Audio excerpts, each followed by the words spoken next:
wavelength, get on the same wavelength with the person you're communicating with is really the basis of it. And that's why at the Center for Communicating Science, we actually train scientists with improvisation games and exercises, because not to turn them into comedians, right, but to turn them into people who can focus on the other person, make eye contact with them, and see what's going on in their head while they're talking to them, and finding out if they're getting it, if they're following it. And what's the experience like? Do they get what you're saying, and they connect with it, or are they just scientists who can't, communicate? No, that's the stereotype about scientists, that they're distant and cold and they just want to talk in numbers.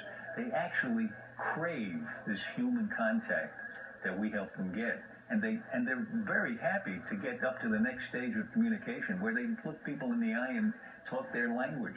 It's really, now, it's hard for the Flame Challenge.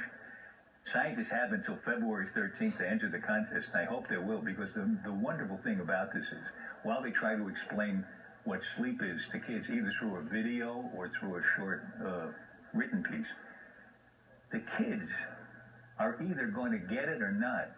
And the scientists are going to be judged by the kids. That's a great idea. That's a great idea. It turns out to be a great teaching experience, a great learning experience for the kids, because they get the responsibility now of saying, that's a good explanation, but it could be a little better. They get to judge the adults. And well, the great thing is, I think right around that time when you're about 11, everything seems to be open and available, and you can start to learn it.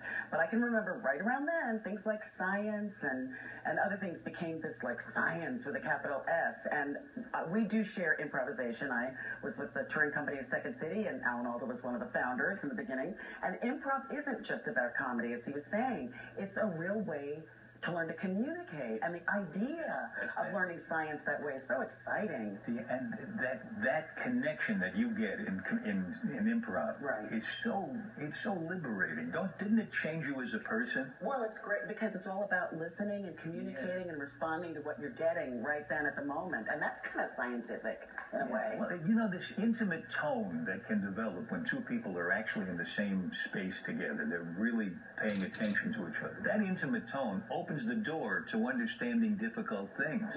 Well, I'm trying to think of